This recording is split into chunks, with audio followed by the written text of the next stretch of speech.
E aí, pessoal do YouTube, sejam bem-vindos a mais um vídeo nesse canalesco enxadrístico. E no vídeo de hoje, prepara o teu coração, que eu vou trazer todos os detalhes do que tá acontecendo lá no Norway Chess. Ontem tivemos de tudo. É o dedo da bruxa, é coisas do arco da velha aconteceram no torneio.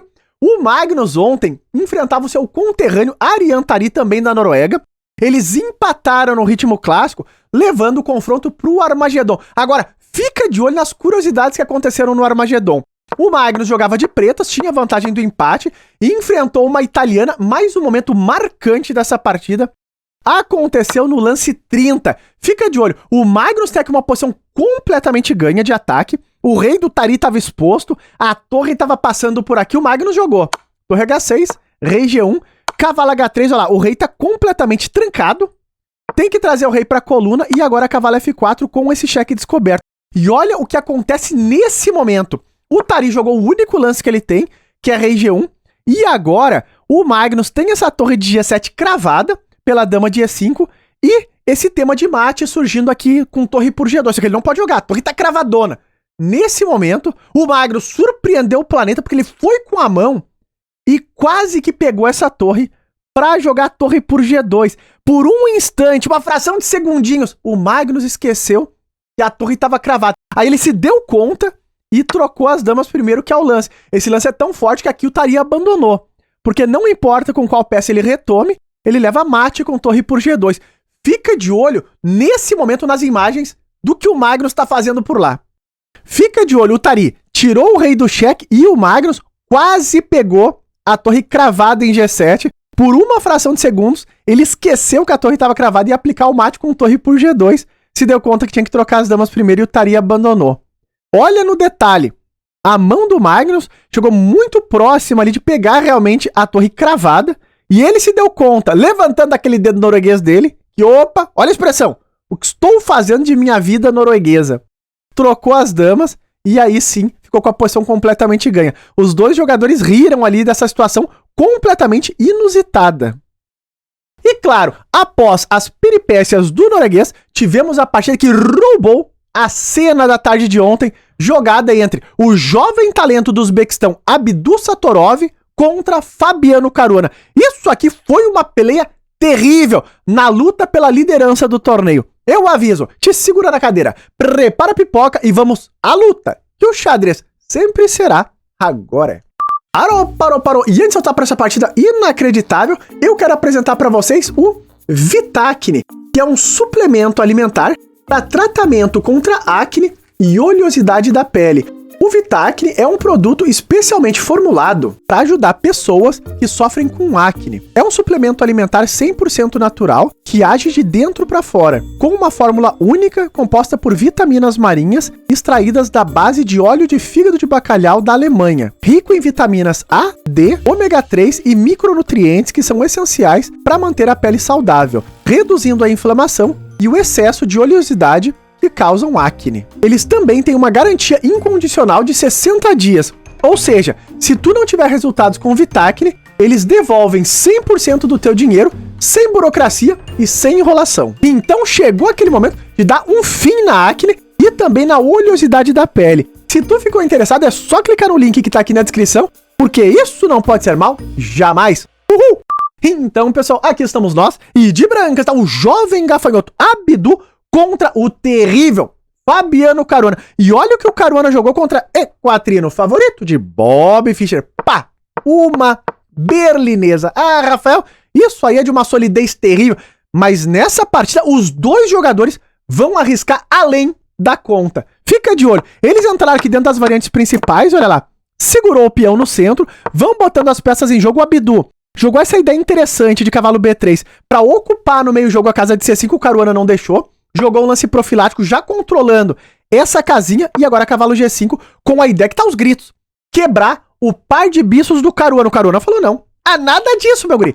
Passou o bispo pra cima, recolheu e agora rei H1, uma ideia muito interessante de manobra do Abdul.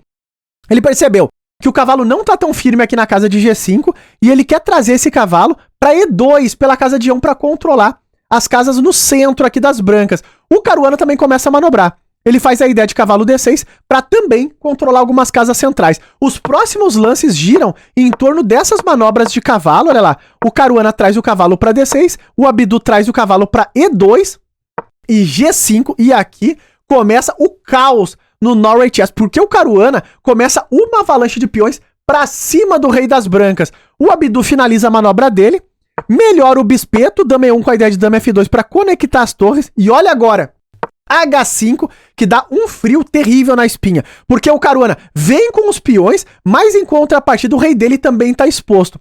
Como que o Abdu reagiu? O Abdu trocou em D6 e falou, se tu me ataca no flanco do rei, meu guri, pois te ataco na ala da dama. E jogou o lance A4 com a ideia de A5, o Caruana seguiu. H4, então agora A5, o Caruana aqui deu uma resposta pro garoto.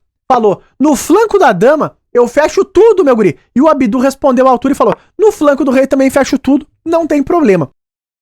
Consolidou o flanco da dama, agora tá tudo fechado por aqui, meio que fechado por ali também, e começa o jogo no centro com D4. Muita tensão vai surgir a partir desse momento.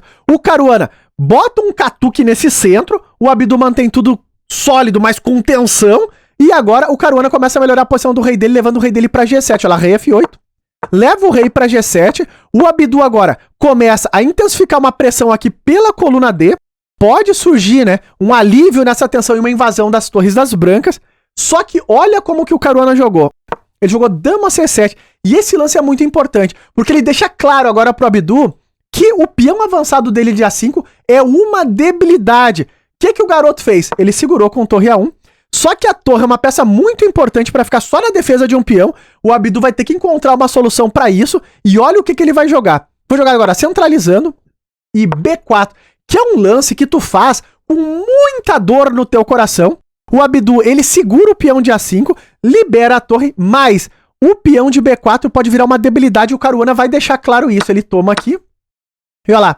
O peão ficou muito mais fraco agora em B4. O Caruana falou, tudo bem, meu guri, a tua torre tá livre, mas tu tem uma debilidade. O Abdu vai dizer pro Caruana que ele também tem uma debilidade. Olha como que jogou o Caruana, dama E7. Já de olho nesse tema, de ficar de olho aqui no peão de B4, agora a torre de A1 dobrando, torre H8, e olha nesse momento, dama E1. O Abdu fica de olho já na defesa profilática do peão de B4 e pá! Torre C4. Rafael, e agora, meu guri? Já tá ameaçando ganhar o pimpolho. Olha o que o Abdu tem pra dizer pro Caruana. Ele toma em E5 e fala, tu também tem uma debilidade, meu guri. B4 pode estar fraco, mas A6 também tá fraco. Uma manobra muito interessante nesse momento. Aqui, o Abdu também defende o peãozinho de B4. O Caruana jogou torre B8 propondo algumas trocas, um lance muito interessante, porque ele provoca a tomada do peão de A6 que o Abdu não tomou. Ele trocou mesmo as torres. Vocês devem estar numa gritarada, Rafael. E por que não tomou aqui, meu guri? Porque aqui a ideia é que tá caindo também o peãozinho de B4, então faz essa troca, alivia um pouco da tensão. O que dá a entender que o Abdu realmente queria manter a tensão na partida. O Caruana tomou de cavalo e agora G3 foi jogado um lance bem pra cima. Observem que nessa posição não precisa ter receio dessa troca, porque tá caindo o cavalo lá na casa de D8, então jogou G3 mesmo, que é um lance arriscado. O Abdu agora tenta explorar o tema do rei exposto das pretas, mas o rei dele também não tá lá essas coisas todas de segurança. Nesse momento os dois jogadores já baixaram de meia hora no relógio, o Caruana tomou, cavalo por, e a ideia está aos gritos. Olha o duplex. Se tu tomar esse duplo, perde a dama, acaba a partida. O Caruana, que não nasceu ontem, controlou a casa de F5. E agora, dama D2, um lance bem ativo. Toca o cavalo em D8. Pode ter algum dia também temas de sacrifício aqui, cavalo F7. E nesse momento, o Abdu passa o bispo por uma casa muito boa, consolidando a defesa do peão fraco, que era o peão de B4, dizendo, agora não tenho debilidade nenhuma, meu guri. Será? O Caruana tirou a dama e H4, talvez um dos lances mais corajosos dessa partida. A ideia do Abdu é, se o Caruana tomar aqui, ele quer trazer o cavalo para E3, manobrar e depois passar a torre para G1, explorando o tema da coluna G aberta, e nessa posição o Caruana então cravou esse peão e o Abdu fechou um pouco mais do flanco do rei. O Caruana agora, ele começa uma manobra muito interessante para tentar trocar as damas, ele joga G4 aqui. E o Caruana tá dizendo que nesse final a posição das pretas é melhor. Porque, por exemplo, se tu trocar as damas, eu posso retomar de cavalo ou até de rei, O cavalo pressiona G4, o cavalo pode saltar para G5 também. Os peões das brancas estão um pouco mais enfraquecidos, a torre está mais ativa. Então aqui o Abdu falou nada disso, meu guri. A peleia está decretada e voltou o bispo para E3, tocando a dama. Dama H8. E olha agora, o Abdu toma em G4 e nessa posição, tomar em G4 bicho já é um bom lance aqui pro Caruana. Mas o Caruana joga um lance muito mais chato, ele joga dama C8.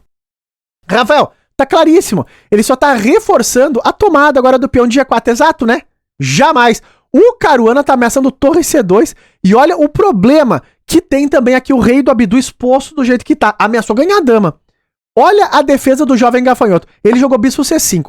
As máquinas dizem que aqui o melhor lance seria a torre C1, porque pode entrar nesse final, onde a posição é muito mais tranquila para os dois lados. Aqui é um final equilibrado, o que dá a entender mais uma vez que nenhum dos dois jogadores tinha a intenção de empatar essa partida. Então o Abdu manteve a tensão no jogo. Agora caiu G4, torre F1, Caruana perseguiu essa torre, torre G1, torre na cara do rei, o rei salta para H7 e olha mais um lance corajoso do Abdu, ele jogou aqui H6.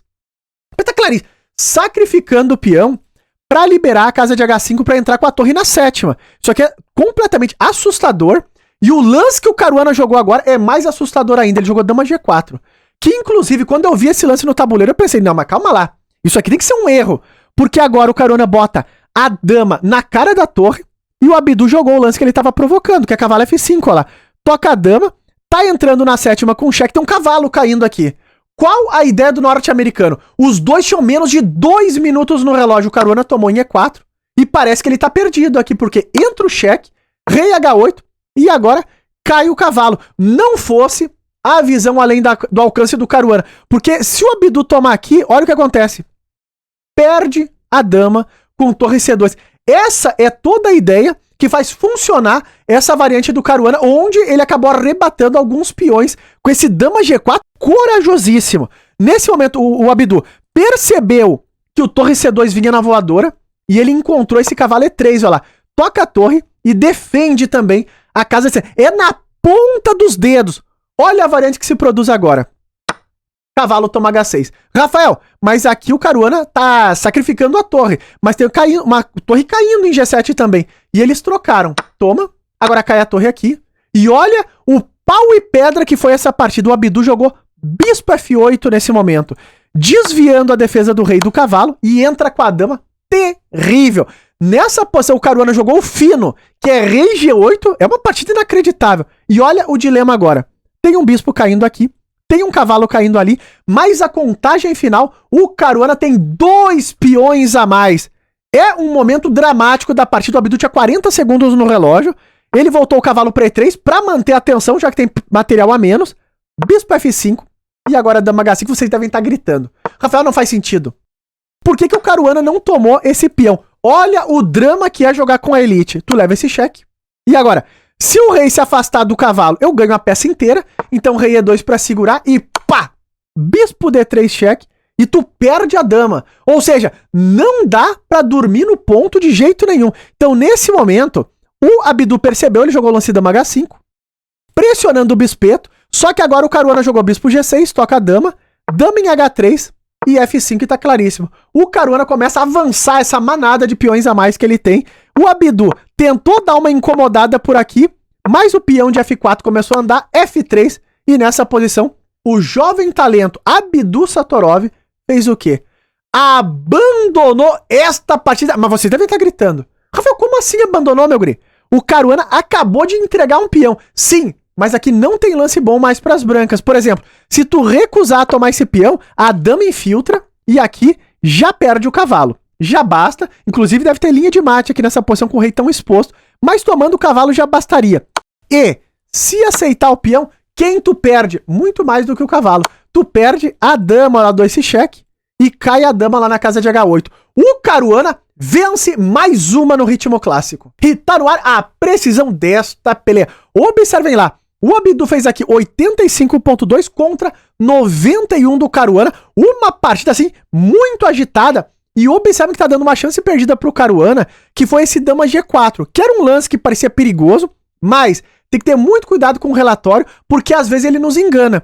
Esse lance do Caruana mantém 1 ponto de vantagem para as pretas, enquanto que cavalo G5 daria 1,3, que para um ser humano é uma diferença muito pequena na avaliação. O dama G4 mantém a posição melhor para as pretas, então esse relatório aí não tá de todo correto. Agora, fica de olho na classificação do torneio nesse momento. O Caruana lidera a competição com 3 rodadas faltando para o encerramento, isolado com 13,5 pontos.